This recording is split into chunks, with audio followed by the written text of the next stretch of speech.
Assalamualaikum warahmatullahi wabarakatuh. Perkenalkan, nama saya Andrew Nurholik. Saya dari Prodi Informatika semester 2. Pada kesempatan kali ini saya akan mempresentasikan tentang algoritma penjadwalan SJF non-perspektif dari mata kuliah Sistem Operasi. Nah, sebelum ke materi, apa itu SJF non-perspektif? SJF atau Short Test Job Press adalah algoritma penjadwalan CPU yang memilih proses dengan waktu eksekusi paling pendek. Non-perspektif berarti sekali proses dijalankan tidak bisa dihentikan sampai selesai. CPU tidak akan beralih ke proses lain sampai proses saat ini selesai. Analoginya seperti ini. Bayangkan, 3 orang antri di kasir. Orang pertama hanya membeli 2 barang. Orang kedua membeli 10 barang. Dan orang ketiga membeli 5 barang. Jika kasir melayani yang membawa barang paling sedikit dulu, maka orang pertama akan lebih cepat selesai dan antrean bergerak lebih cepat. Inilah prinsip kerja SJF, memprioritaskan yang cepat selesai agar efisien. Nah, untuk cara kerjanya sendiri, yang pertama, CPU melihat proses-proses yang sudah tiba di antrian.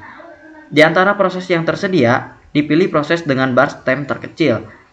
Dan yang ketiga, proses itu dijalankan tanpa bisa dihentikan. Yang keempat, setelah selesai, CPU memilih proses berikutnya dari antrian yang sudah tersedia. Dengan catatan, jika kedua proses bar stem sama, maka dipilih yang datang lebih awal. Tidak ada instruksi oleh proses yang baru datang, meskipun bar stemnya lebih pendek. Di sini ada contoh soal penjadwalan. Cara selesainya, P1 datang paling awal dengan R time-nya 0. Jadi dieksekusi terlebih dahulu. Setelah P1 selesai, semua proses lain sudah datang. P2, P3, dan P3 dan P4. Di antara P2 sampai P4, P2 memiliki bar stem terkecil, maka akan dipilih. Setelah P2 selesai, proses akan memilih antara P3 dan P4.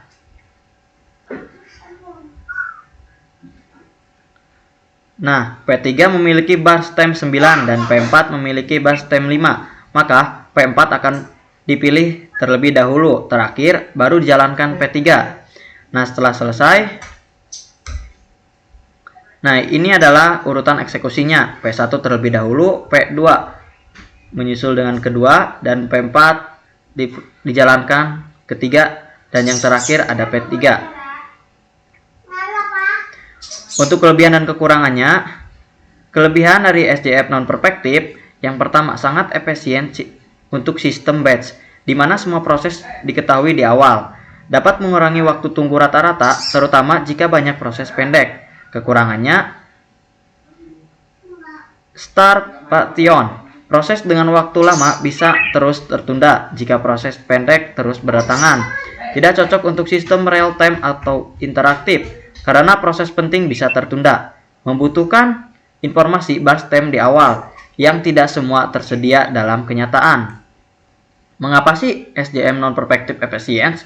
Yang pertama, menurunkan waktu tunggu. Dengan menyelesaikan proses pendek terlebih dahulu, proses lain bisa segera dimulai. Yang kedua, cocok untuk sistem batch, karena semua proses sudah masuk dan bar stemnya diketahui. Dan yang ketiga, untuk tantangannya tersendiri, tidak cocok untuk interaktif atau real time. Bar stem sering tidak diketahui secara pasti hingga pemilihan bisa salah. Untuk kesimpulannya sendiri, yang pertama, inti dari SJF non-perspektif, proses dengan bar stem terpendek dijalankan terlebih dahulu.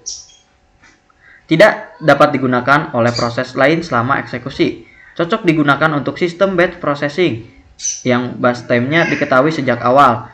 Tidak cocok untuk sistem real time atau membutuhkan respon cepat. Situasi di mana bar stem tidak diketahui pasti.